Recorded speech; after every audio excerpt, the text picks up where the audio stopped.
Mary Collins wiped the sweat from her forehead as she carried the water bucket back to her small log cabin. The summer heat in Montana Territory was fierce, and even the evening hours brought little relief.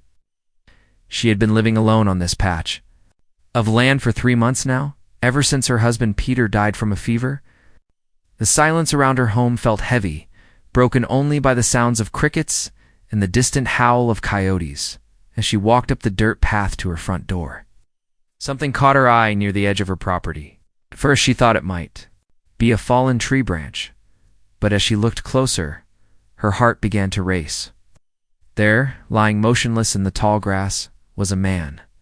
Mary set down her bucket and moved carefully toward the figure. Her hands shook as she got closer.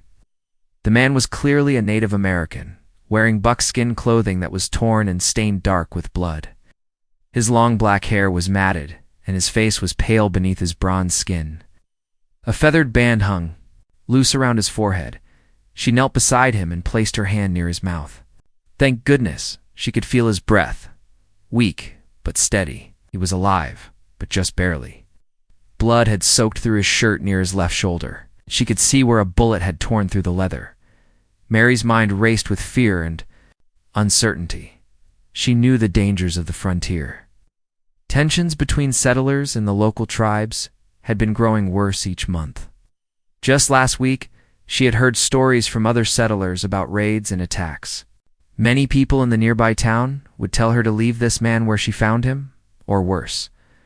But as she looked at his face, she saw not an enemy, but a human being who was dying. His breathing was shallow, and she could feel the heat of fever radiating from his skin. Mary thought of her late husband Peter, who had always taught her to judge people by their actions, not their appearance. He would have helped this man without question. She made her decision quickly. Mary was not a large woman, but years of frontier life had made her strong. She grabbed the man under his arms and began to drag him toward her cabin. His body was heavy, and she had to stop several times to catch her breath. By the time she got him to her front door, her dress was soaked with sweat and her arms ached. Getting him inside was even harder. Mary had to lift him over the wooden threshold and then drag him across the floor to her small bedroom. She cleared everything off her bed and managed to lift him onto it, breathing heavily from the effort. In the lamplight, she could see his injuries more clearly. The bullet wound in his shoulder was deep and still bleeding slowly. His skin burned with fever, and his lips were cracked from thirst. She had seen wounds like this before when Peter had been hurt in a farming accident, but this was much worse. Mary gathered her supplies. She had some clean cloth that she could use for bandages, and her small collection of medicines that she kept for emergencies. Her grandmother had taught her about healing herbs when she was young, and she had learned more from helping the doctor in her old town back east. First, she needed to clean the wound. Mary heated water over her fire and added some salt. It away the torn buckskin around his shoulder, trying to be gentle. When the warm salt water touched his wound, the man stirred and made a sound of pain, but he did not wake up. The bullet was still inside his shoulder. Mary knew she had to get it out, but she had never done anything like this before. Her hands trembled as she sterilized her sewing needle in the flame of her lamp. She said a quick prayer and began to probe carefully into the wound. It took her nearly an hour to find and remove the bullet. The man groaned several times during the process, but the fever kept him unconscious. When she finally pulled the piece of metal free, she felt a wave of relief. She cleaned the wound again and packed it with strips of clean cloth. Next, she turned her attention to his fever. Mary mixed together some willow bark tea the way her grandmother had shown her. The bitter drink would help bring down his temperature and ease his pain. She lifted his head gently and managed to get him to swallow a few drops at a time. As she worked, Mary found herself studying his face. He looked young, maybe in his 20s like herself. Despite his condition, she could see that he was a handsome man with strong features. There was something peaceful about his expression, even in unconsciousness. She noticed other things, too. His buckskin clothing was well made and decorated with careful beadwork. His knife, still in its sheath, had an intricately carved handle. These were not the belongings of someone who meant harm. They spoke of skill and artistry. Mary covered him with her spare blanket and sat down in the chair beside her bed. The clock on her wall showed it was past midnight. She was exhausted, but she knew she could not sleep yet. The man's breathing was still shallow, and she needed to watch for signs that his condition was getting worse. She got up every few minutes to check his temperature and give more willow bark tea. Around 3 in the morning, she dozed off in her chair, but woke up when she heard him making restless movements.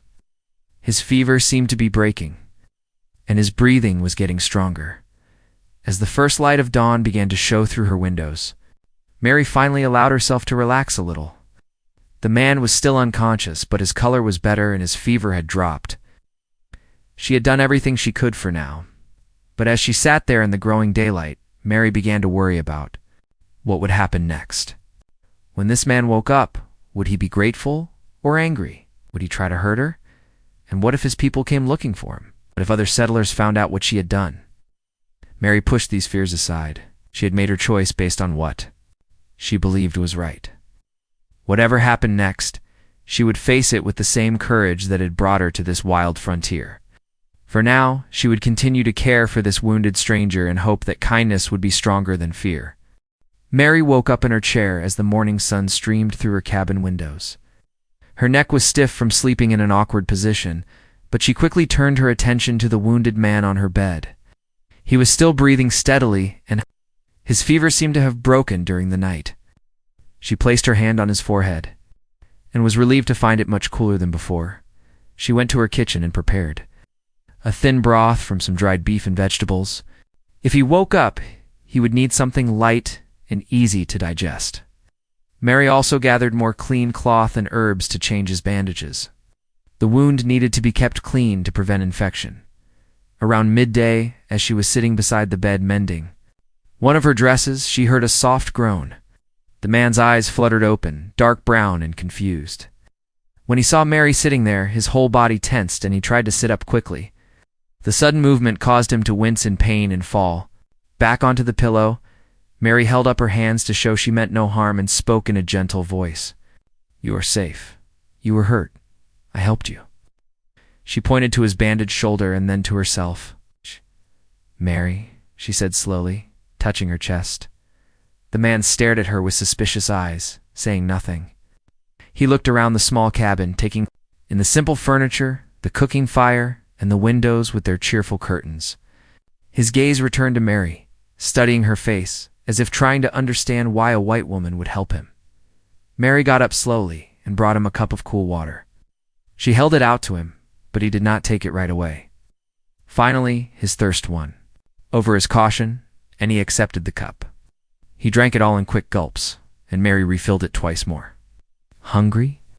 Mary asked, pointing to her mouth and then to the pot of broth warming by the fire. The man nodded slightly. She brought him a bowl of the thin soup and helped him sit up enough to eat. His hands shook from weakness, so Mary held the spoon and fed him small sips. He ate half the bowl before pushing it away and lying back down, exhausted from the effort. On the second day, the man seemed stronger, but still would not speak. Mary continued to care for him, changing his bandages and giving him food and water. She noticed that he watched her every movement carefully, as if he was trying to figure out what she might do next.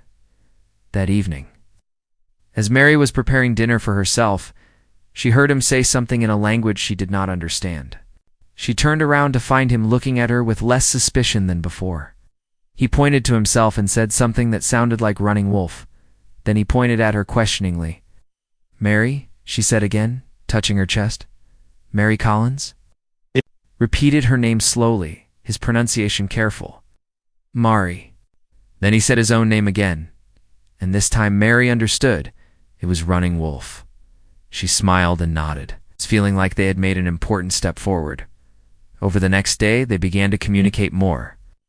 Running Wolf would point at things around the cabin, and Mary would tell him the English words: cup, water, fire, bed, window. Return, he taught her a few words in his language, which he called Lakota. Mary found the sounds difficult to make, but Running Wolf was patient with her attempts. On the third day, Running Wolf was strong enough to sit up on the edge of the bed for short periods. Mary could see that he was eager to move around, but She insisted he rest. She made this clear by pushing him gently back onto the pillow whenever he tried to get up. He would frown at her, but he did not fight her efforts to keep him lying down. That afternoon, while Mary was outside hanging laundry, she heard a crash from inside the cabin.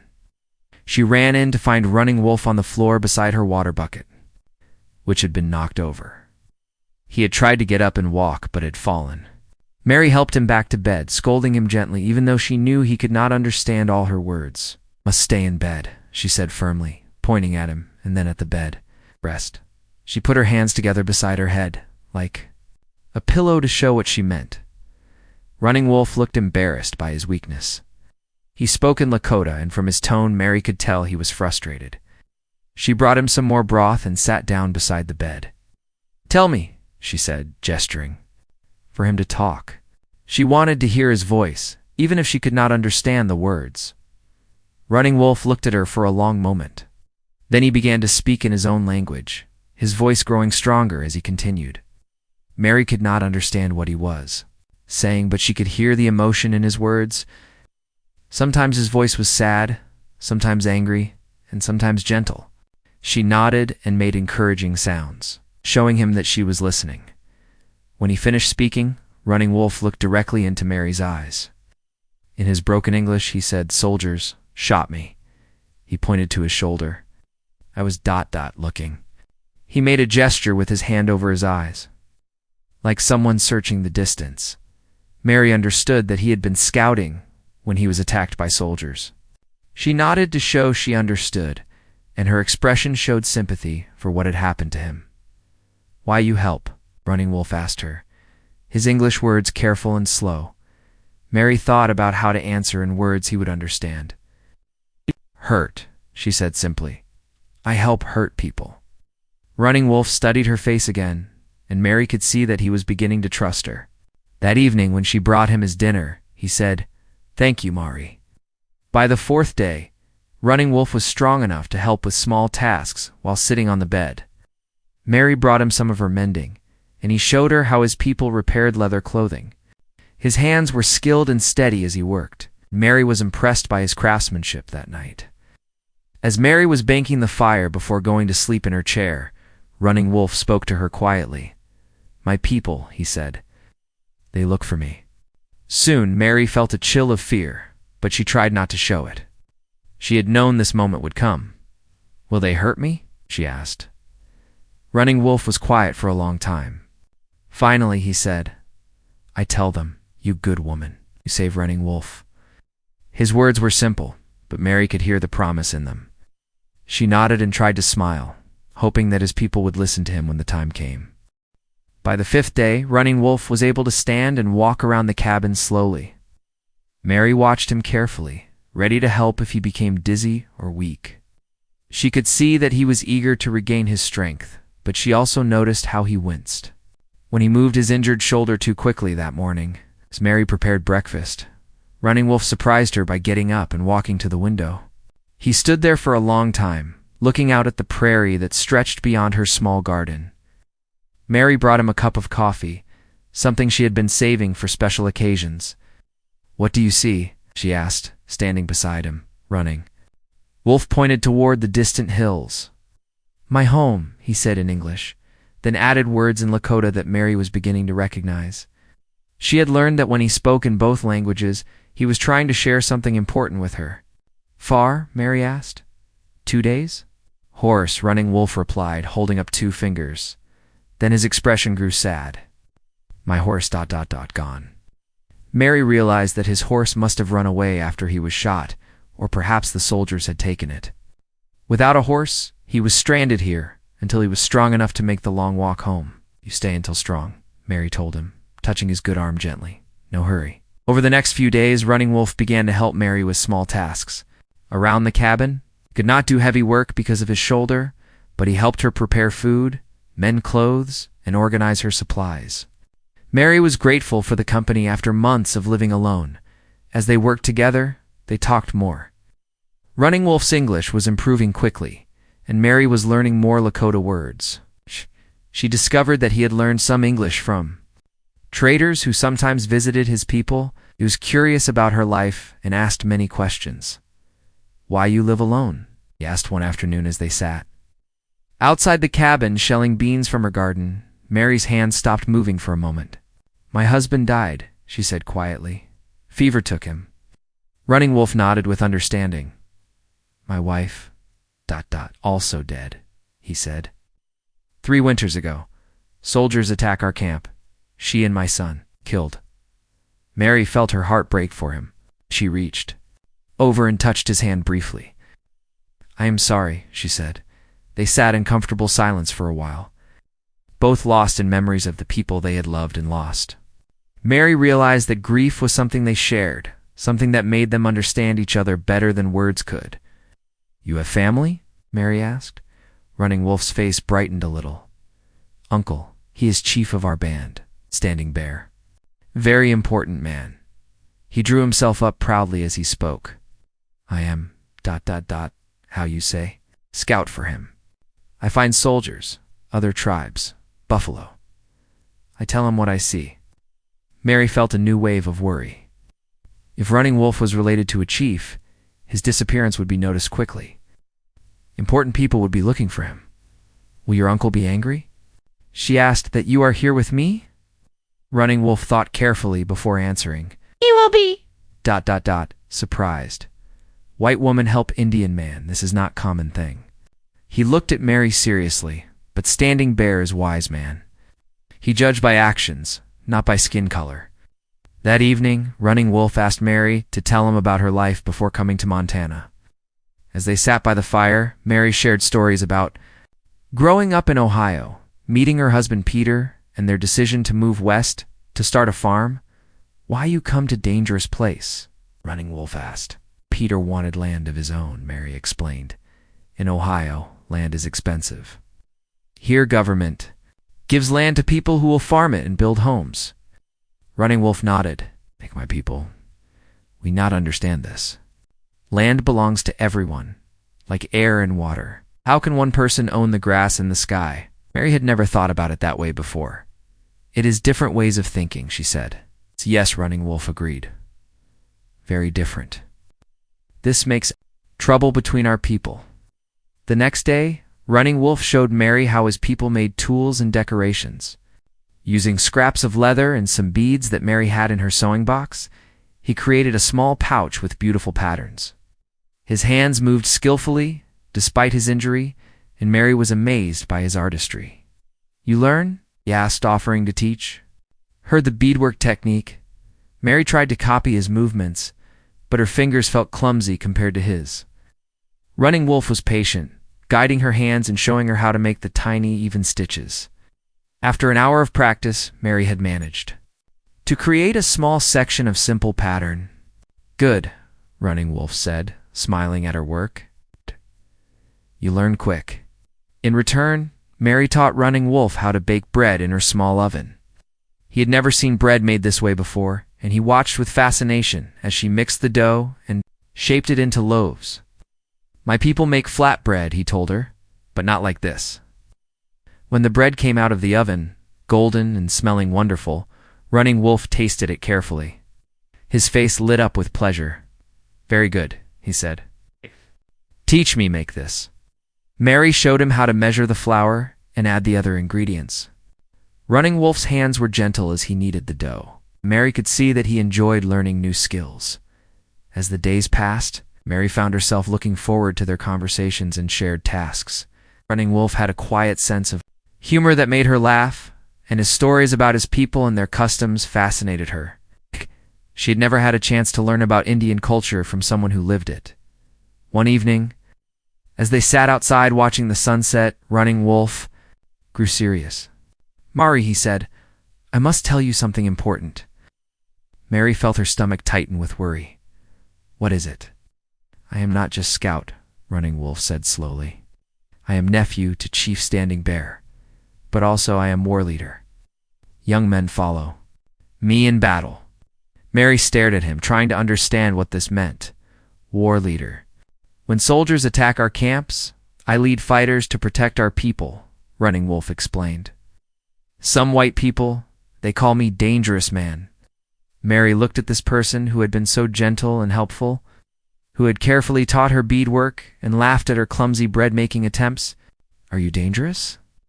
she asked quietly. Running Wolf met her eyes steadily. "Two enemies of my people? Yes. To you. ... He shook his head. "You saved my life. You are my friend. I protect you always." That night, as Mary lay in her chair trying to sleep, she thought about what Running Wolf had told her. She was harboring not just any Indian, but a war leader that soldiers and settlers might consider a serious threat. But when she looked at him sleeping peacefully in her bed, still weak from his injuries, she could not feel afraid of him. She had seen his true character over these past days.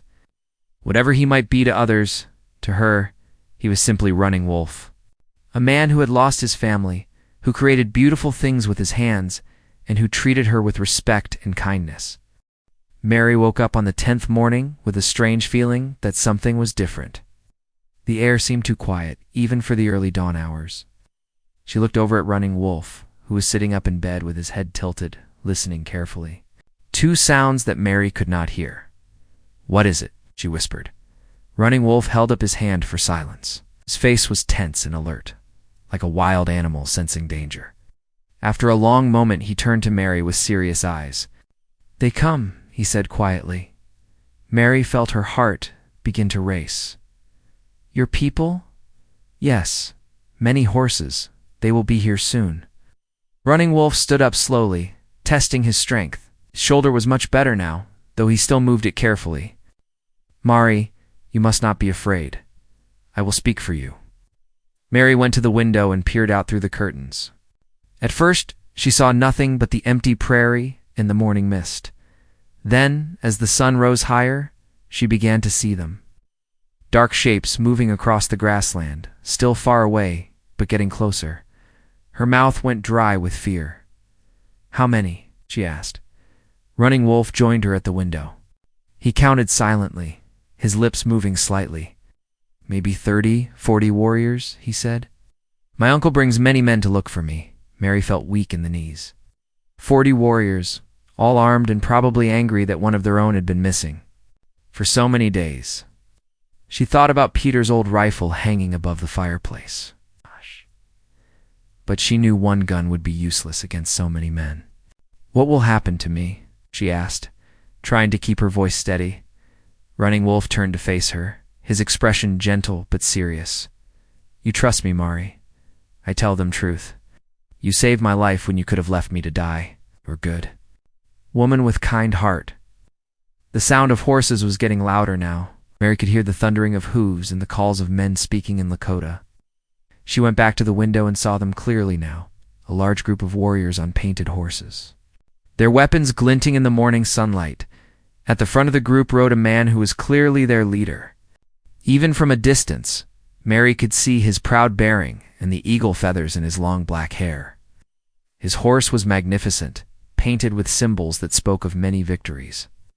This had to be Chief Standing Bear. "Your uncle?" Mary asked. Running Wolf nodded. "Standing Bear. He is great chief, but also fair man. He will listen to my words." The warriors spread out in a wide circle around Mary's cabin, their horses snorting and stamping. Some of them had painted their faces with red and black designs. That made them look fierce and frightening. They carried rifles, bows, and long spears decorated with feathers and beads. Mary watched as Chief Standing Bear rode closer to the cabin. He was a powerful-looking man, probably in his 50s, with deep lines around his eyes that spoke of years of leadership and hard decisions. His clothing was rich with beadwork and fringe, and he wore a necklace of bear claws that marked his high status. The chief called out something in Lakota, his voice carrying easily across the morning air. Running Wolf answered from inside the cabin, and Mary heard the relief in his voice as he spoke to his uncle. "He asks if I am hurt," Running Wolf translated for Mary. "I tell him I am healing." Standing Bear called out again, and this time his voice sounded more demanding. Running Wolf's reply was longer, and Mary could hear him speaking earnestly to his uncle. "I tell him about you," Running Wolf explained. How you find me dying and save my life?" Mary heard angry voices from some of the other warriors. She could not understand their words, but their tone was clear. They were not pleased to learn that their war leader had been in the care of a white woman. Standing Bear held up his hand, and the other voices fell silent immediately. The chief's authority over his men was absolute. He spoke again to Running Wolf, and Mary could hear the questions in his voice. "He wants to see you," Running Wolf told Mary. "Wants to look at the woman who helped his nephew." Mary's legs felt like water, but she knew she could not hide inside the cabin any longer. She smoothed down her dress and tried to make herself look presentable. Her hands were shaking, but she forced herself to walk to the door. "Stay close to me," Running Wolf said softly. "Show no fear. My people respect courage." Mary opened the door and stepped outside with Running Wolf beside her. The morning air was cool against her face. She could smell the horses and leather, and the wood smoke from the warriors' morning fires. Every eye was focused on her, studying her appearance and trying to understand why she had helped their enemy. Chief Standing Bear rode his horse closer until he was only a few yards away from Mary. Up close, he was even more impressive, his presence filling the space around him with quiet power. His dark eyes were intelligent and searching as he looked at her. Taking in every detail of her appearance and manner, Mary forced herself to stand straight and meet his gaze directly. She remembered Running Wolf's words about courage, and she tried to show the strength that had carried her through the lonely months since Peter's death. The chief spoke to Running Wolf without taking his eyes off Mary. Running Wolf replied at length, gesturing toward her and then toward the cabin. Mary could hear the emotion in his voice as he told his uncle about her care and kindness. Some of the warriors murmured among themselves, and Mary caught words that sounded angry. One man, younger than the others, with fierce paint on his face, spoke loudly to the chief. His tone was clearly hostile, and he gestured toward Mary in a way that made her step closer to Running Wolf. Standing Bear silenced the young warrior with a sharp word, then turned back to Running Wolf. The two men spoke for several minutes, their conversation intense and serious. Mary could only wait and hope that Running Wolf's words were convincing his uncle. Finally, Standing Bear turned his full attention to Mary. He studied her face for a long moment, and Mary felt as if he was looking into her very soul. When he spoke, his English was heavily accented but clear. "You are Mary Collins," he said. It was not a question. "Yes," Mary replied, surprised that he knew her name and could speak English. "My nephew tells me you save his life. He tells me you ask nothing in return." "This is true?" Mary nodded. "It is true." Standing Bear continued to watch her carefully. "Why you help enemy of your people?" Mary took a deep breath before answering. "He was not my enemy. He was a hurt man who needed help. I could not leave him to die." The chief was quiet for a long moment, considering her words. Around them, the warriors waited in tense silence for their leader's decision about what to do. With this white woman who had interfered in their affairs, Chief Standing Bear continued to stare at Mary for what felt like hours but was probably only minutes. The morning sun was getting stronger, and Mary could feel sweat on her forehead despite the cool air. The warriors around her cabin remained silent, waiting for their chief to make his decision. Finally, Standing Bear dismounted from his horse with fluid grace. He was tall and moved with the confidence of a man who had never doubted his place in the world. He walked slowly toward Mary, his moccasins making no sound on the ground. Mary forced herself to stay still, even though every instinct told her to run. When the chief was close enough to touch her, he stopped. He reached out his hand and gently touched the sleeve of Mary's dress, feeling the simple cotton fabric between his fingers. His eyes took in her calloused hands, her sun-darkened face, and her worn but clean clothing. "You work hard," he said, still speaking English. "You live alone, work like man and woman both." Mary nodded. "I do what I must to survive." Standing Bear looked toward her small garden where vegetables grew in neat rows. He saw her water bucket, her chopping block, and the other signs of a woman living by herself on the frontier. His expression grew thoughtful. "Running Wolf tells me you give him your bed, your food, your medicine. You sleep in chair for many nights to care for him." "Yes," Mary said simply. He tells me you take bullet from his shoulder with your own hands, though you afraid and never do this before. Mary felt tears starting in her eyes as she remembered that terrifying night. I had to try. He would have died. The chief nodded slowly. He turned to Running Wolf and spoke in Lakota. Running Wolf replied, and Mary could hear pride in his voice.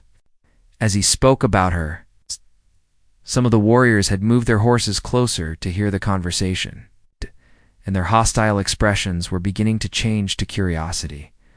Standing Bear walked around Mary in a slow circle, studying her from all angles. Mary felt like a horse being examined for purchase, but she understood that this was his way of taking her measure as a person. When he completed the circle, he stood directly in front of her again. My nephew is war leader, Standing Bear said. Many soldiers want to kill him. Many white settlers want to kill him. You know this when you help him? Mary thought about her answer carefully. I knew he was Indian. I knew there was danger. But I could not let him die. Why? The chief's voice was sharp now. Your people and my people, we fight. Psst. We kill each other. Why you save enemy? Mary looked into Standing Bear's dark eyes and saw that this was the most important question she would ever answer. Her reply would determine not only her own fate, but possibly the future relationship between his people and the white settlers in the area. He was not my enemy when I found him, she said slowly. He was just a man who was hurt and alone. In that moment, he was like me. We were both just people trying to stay alive in a hard world. Standing Bear's expression changed. The hardness in his eyes softened, and Mary thought she saw something like approval in his face. He spoke again to Running Wolf, and this time, his voice sounded warmer. Running Wolf smiled and nodded enthusiastically as he replied. The chief turned back to Mary. Running Wolf says you learn our words, you listen to our stories, you treat him like brother, not like prisoner, he taught. Me things too, Mary said. He showed me how to make beautiful beadwork. He helped me with my chores. We became friends. Standing Bear was quiet for a long moment, thinking. Then he began to speak in Lakota to his warriors. His voice carried across the circle of men, and Mary could hear that he was making some kind of announcement. Some of the warriors looked surprised. Others nodded in agreement. When the chief finished speaking, several of the older warriors dismounted and approached. They formed a semicircle around Mary and Standing Bear. One of them, an elderly man with gray braids, carried a leather pouch decorated with porcupine quills. These are my advisors, Standing Bear explained to Mary. They help me make important decisions for our people. The elderly warrior opened his pouch and took out several items: a white eagle feather, string of blue and white beads, and a small piece of carved bone. Standing Bear took these items and held them up so all the warriors could see. Mary Collins, the chief said formally, you have shown the true spirit of humanity. You have acted with courage and kindness when it would have been easier to turn away. You have built a bridge between our peoples with your good heart. Mary did not know what to say. She felt overwhelmed by the solemnity of the moment. Standing Bear continued, in front of my warriors, I make this promise to you. From this day forward, you are under the protection of the Lakota people. You are like daughter to me, like sister to Running Wolf. Any harm done to you will be considered an attack on my own family. The chief placed the eagle feather in Mary's, hair tucking it gently behind her ear. The feather was soft and white. Mary could feel its significance even though she did not fully understand the ceremony. Next, place the beaded necklace around her neck. The beads were beautiful, alternating white and blue in a pattern that seemed to tell a story. These colors represent peace and protection, Standing Bear explained. Wear this, and all Lakota will know you are friend. Finally, he pressed the carved bone into Mary's hand. It was shaped like a small whistle, with holes for her fingers. If you are ever in danger, blow this 3 times. If any of my people hear it, they will come to help you. This I promise on the graves of my ancestors. Mary looked down at the whistle in her palm, then back at Standing Bear's serious face. I do not know what to say. This is more than I deserve. No, the chief said firmly. This is exactly what you deserve. You have shown us that not all white people are enemies. You have reminded us that kindness exists in all races of people. Running Wolf stepped forward and added his own promise. I will visit you often, Mari. I will make sure you are safe and well. You gave me my life back, and I will not forget. Standing. Bear raised his voice so all the warriors could hear. Let it be known among all the bands of our people that Mary Collins is to be protected. She will be called She Who Heals with Heart, and her name will be remembered with honor. The warriors began to chant something in Lakota, their voices rising and falling in a rhythm that seemed to connect earth and sky. Mary felt tears rolling down her cheeks as she realized the magnitude of what had just happened. As the ceremony ended, the warriors began to mount their horses. Standing Bear shook Mary's hand in the white man's fashion, then placed his other hand over his heart in what she understood was a gesture of deep respect. You have changed things between our peoples, he told her quietly. It's protection. You will be honored by my children and my children's children. You will never be alone or undefended while the Lakota people exist. As the band rode away across the prairie, Mary stood in front of her cabin, holding the sacred whistle and watching them disappear into the morning haze. She knew her life had been forever changed by the wounded man she had found 10 days ago, and by the choice she had made to help him despite her fears.